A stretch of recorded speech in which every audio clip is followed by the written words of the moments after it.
Hi everybody, I'm Sherry Heiberg, the archivist here at Cloud Imperium Games, and welcome to another edition of Loremaker's Guide to the Galaxy. For those who are not familiar with this program, this is a show that we do, whenever it's ready to be done, about the history and lore behind the systems in the Star Citizen universe. And today we are going to cover the Pallas system. So this is Earth. So where we always start. I've already made that joke. It's a pretty sweet Earth, you might say. Wrong, etc., etc., etc. We all know the meme. So let's go to Pallas. I requested this system specifically because of the history behind it and because of the stuff I've been working on lately relates to it. The Pallas system, in the tradition of all Periline systems, was named after one of the gods of war. In this case, it was Pallas Athena. It's also known by a Xi'an name that I will get to later. Yeah, we'll get to that. So what makes this system interesting is that it is the site of humanity's first contact with the Xi'an in 2530. It is historically a Xi'an system. It became part of the Periline during the Xi'an-human Cold War, where it was abandoned by the Xi'an and humans alike and was kind of like a no man's land that served as a conflict space. For those who don't know about the Periline systems, that is what I just described. It's sort of like borderlands between Xi'an and human space where conflicts were avoided very stringently, but military preparations did build up. So how did first contact go exactly between the Xi'an and humans? When we get to Pallas 3, I will discuss that in detail, but in short, it did not go swimmingly. So let's just dive in right here. This is the star of the Pallas system. For those of you who know much about stars, this is a G-type main sequence star, also known as yellow dwarf, also known as the star in the center of our solar system, which is a G-type. So they're common, but they're not too common. They're less common than, say, M-type and K-type, which are the red and orange spectral types. But what makes it so attractive to us is, of course, it's basically a twin of our own sun. So any terraformers who wanted to be interested in the system, they saw that and they're like, oh yeah, dollar signs. This is going to be totally successful. Humans are going to totally love this system. And some of you may be asking, why were human terraformers in a system that is owned by the Xi'an? Well, I guess we'll find out. This is Pallas 1. It's an iron planet, sort of like Mercury. Some of the interesting things about iron planets, they have sort of a contentious origin story.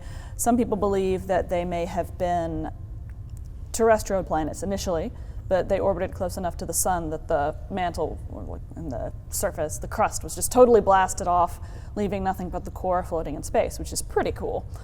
And some people argue that that could have been caused by a giant impact, so maybe a huge asteroid or a comet smashed into it and burned off all the dirt and left only the iron at the center.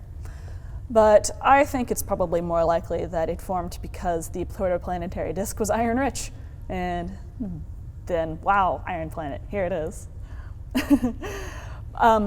When I was looking up more interesting things to say about iron planets that I haven't already covered, I learned that Ben Bova, who wrote a book called World Building, called iron planets cannonball planets, which I think is pretty cool. Oh, and as a side note, the Xi'an have been mining this planet for a long time. It is under Xi'an jurisdiction, and currently it's marked for scientific mining only. So let's move around a little bit until we get to Pallas 2, situated right here. Pallas 2 is a small planet, not unlike Venus, which means it has a thick, high-pressure atmosphere that is totally inimical to the evolution of life. It's hostile, it's hot. Things melt and/or explode on the surface. Even the Xi'an, whose terraforming technology is arguably far more advanced than ours, have no idea how to terraform a smog planet like this. And a smog planet a term that we've been using a lot in these videos. I've done some research into it, and I can't confirm that it's used by any astronomical bodies with any kind of naming authority, but I think it's a pretty descriptive name. It gets the point across. You say smog planet, you think, oh, terrestrial planet with thick, unfriendly Venusian atmosphere. At least that's what I think. Now, here is Pallas 3, the site of first contact between human and Xi'an. The thing about Pallas 3 is that it has a big underground fire. Why is it on fire? We don't exactly know, but we do have some ideas.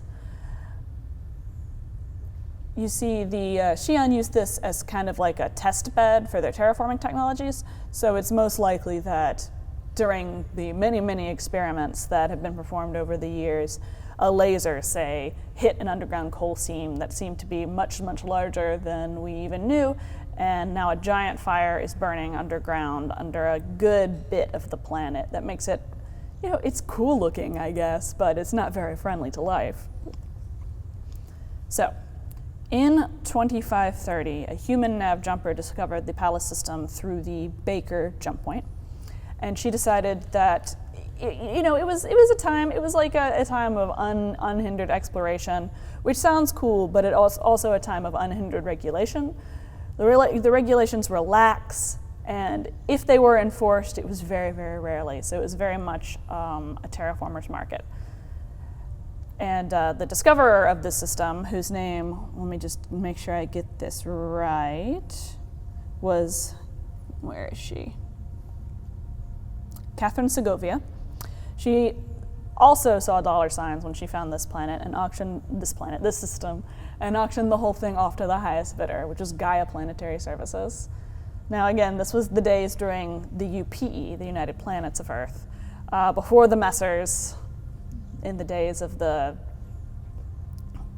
three-person government, high advocate, et cetera, and no one really cared what Segovia did. They only cared that the United Planets of Earth territory was continuing to expand as time went on. So Gaia Planetary Services, or Gaia Planet Services, my bad, was, they saw this, they saw the yellow sun at the center of the system, and they decided that they were going to terraform, and they weren't really going to inform the government about it. They went in and they started an initial survey for the best place for terraforming equipment, and were almost immediately captured by the Xi'an, all 276 of them. This created a hostage situation, and that was the first moment that human and Xi'an knew that the other existed.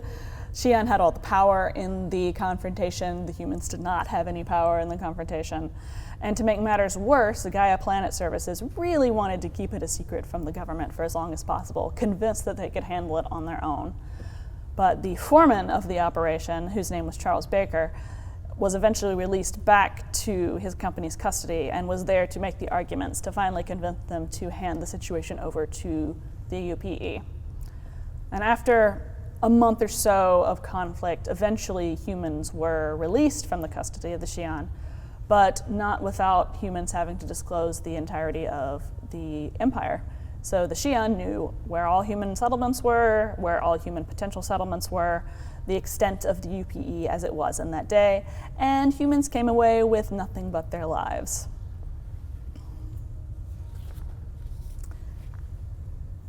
Yeah, so you can see why from this first contact situation that it kind of set the tone for human-Xi'an relations for some time. Let's move on here. I'm going to zoom out. Whoa, I'm also going to try to zoom out. There we go. See the Pallas Belt Alpha over here. It's another mineral-rich asteroid belt. Mining operations are active, but again, they're owned by the Xi'an, so you want to be careful about trying to stake a claim in there, lest you want to come under the jurisdiction of the Xi'an government. Xi'an, or maybe the Wrath, I should say, because they don't really have it open to other species. It's their system, you know? This is Pallas 4. It's a gas giant, pretty regular gas giant as far as gas giants go. What makes it interesting is that there's a pressurized research station in it, deep in the atmosphere, where there's a research station. The research station is run by the Xi'an. And it's far beyond the capabilities of what we humans know of for how you can have a pressurized research station that deep within the atmosphere of a planet. We would really like to know their secrets, but at this point, the Xi'an again have the upper hand. We believe they are researching ways to terraform smog planets. The last planet in the system, if I could find it, here we have Pallas 5. Pallas 5 is a lonely little dwarf planet. Like Pluto, it circles the outskirts of the system. Unlike Pluto, it doesn't seem to have any moon friends at this moment, but as development continues and we keep adding more moons to systems to make systems more interesting and friendly to players, it is not outside the realm of possibility that there will be a moon for Pallas 5 one of these days. Thanks for sitting with me through this tour of the Pallas system. As a bonus for listening to me ramble a little bit about Xi'an history and the first contact situation, which I find so interesting, I am going to teach you the Xi'an name for the system.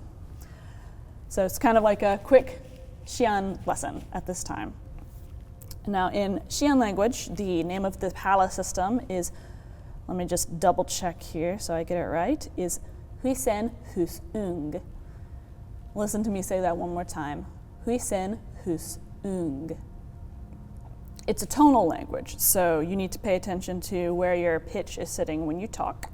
The huisen part is meant to be a more even tone. I have a little bit of trouble with that as an English speaker because we tend to add tones wherever we think it is appropriate in the sentence, kind of like iambic pentameter, a little stress, a little rest. But let's try this again. Huisen. Huisen. Hey, see, I got it. The next part of the phrase is the hus part. If you listen to me say it, you can hear it's kind of low pitch, hus. And the next part is ung, which is a high pitch, and the u is a double syllable. So let's say this slowly and then quickly. Huisen, hus, ung. And put it together, and it's huisen, hus, ung. There you go. That is a phrase in Xi'an that you now know. I wouldn't say it in front of other Xi'an until you have better proficiency, but now the knowledge is yours. And enjoy. Thanks again for everything. I hope you enjoyed this edition of the Pallas system in Loremaker's Guide of the Galaxy. I hope you have a wonderful day, and I'll see you next time. Thank you for watching. So if you want to keep up with the latest and greatest in the Star Citizen and Squadron 42's development, please follow us on our social media channels. See you soon.